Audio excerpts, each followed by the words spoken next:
Namaskar. Let me ask you a question. As a college student, which was that one place that you always wanted to go? And why Goa? Yes, folks, today we will take you to a journey all of you have dreamt of, but only few of you could actually make it. Yes, the holy land of Goa, where the beer flows as freely as the waves.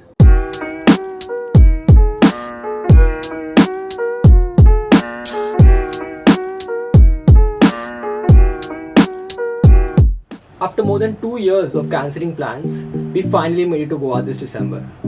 One of the first things that we wanted to do was eat authentic Goan thali and surmai machi. And we did just that at a great restaurant called Soul Curry. We had booked the villa through Airbnb, and after changing 3 modes of transport, we finally reached the villa.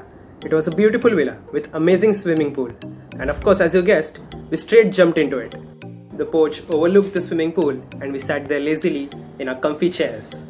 Later that night, we took our rented scooties to the Anjuna beach.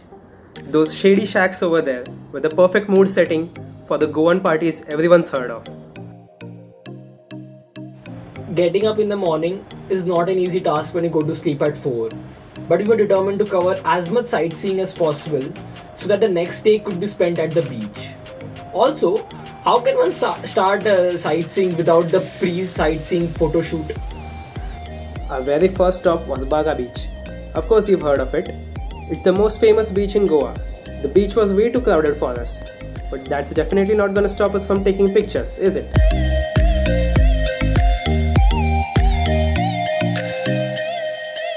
We actually preferred Kalangut Beach, which was near to Baga but was less crowded.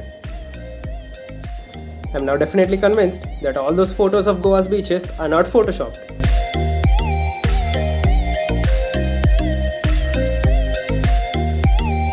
So, after lunch, we decided to head towards Basilica of Bom Jesus, and thus began the most memorable scooty ride of the trip.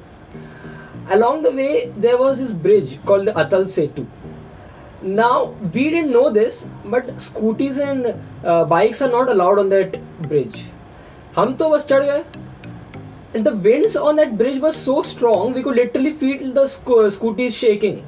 I held on to the bike handle as if my life depended on it, hoping my friend who was riding the scooty wouldn't ram it into anything and recreate that iconic "Kaho Na Pyar Hai" scene. The best things in life never come for free. There was a cop standing right across the corner, ready to make us pay. The cop was asking us for a fine of 3,000 rupees, but after a lot of negotiation, we agreed at 1200. So I like to think of this ride as the 1200 rupees ka ride. After a lot of huffing and puffing, we finally made it to the Basilica. The Basilica has an imposing architecture and is one of the oldest of its kind in India. This is where St. Francis Xavier's remains are kept, and it is brought down for public viewing once every 10 years. The next place we visited was Donapaula. Remember the Singham scene? Yes, that's the one I'm talking about. But unfortunately, a part of it was closed for renovation. So we had to content ourselves by taking pictures and watch the sea slowly swallow the sun. We also bought the famous Bibinka sweets from here. You should definitely try this Indo-Portuguese pudding. So I think it was 6 o'clock in the evening and we were almost 30 kilometers away from our hotel.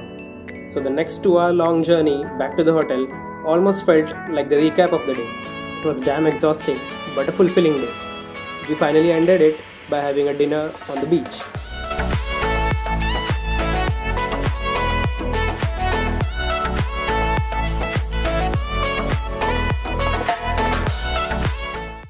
We wanted to spend the afternoon on the beach, swimming around in the sea and having a good time.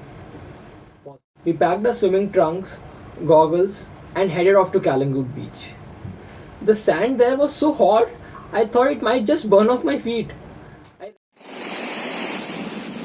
I ran as fast as I could into the sea and just dove into it. What a soothing feeling that cold water was. Yes, indeed, Kaushik. We spent the better part of the day enjoying ourselves in the sea, swimming as far as we could, then letting the waves take us back to the shore. There's definitely something surreal and freeing in letting yourself go into the arms of the rising waves with not a care in the world. We took a rest that afternoon and in the evening set off for Chapora Fort. You know, better known as that Dil Chahta Hai Fort.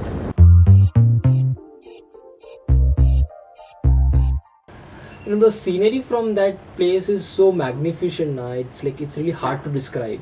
We tried to capture as much of it was possible in our memories and of course our cameras. दिल चाहता है कभी न बीते चमकीले दिन दिल चाहता है. So that was our Dil Chahta Hai moment. But it was our last night in Goa. So we decided to explore the clubbing scene. But it turns out the good clubs in Goa are free only for girls, but cost almost 4,000 for guys. Honestly, if you don't include the villa charges, that's almost the amount we spent in entire 3 days. So we decided not to explore this clubbing scene and have a dinner at nice place instead. Clubbing and all is cool, but we're not sure if it's worth that much money. That was it. The Goa trip came to an end. That's one thing we all crossed off our bucket list. It brought wonderful memories for me, and I can't wait for a trip like this again. See you next time, guys.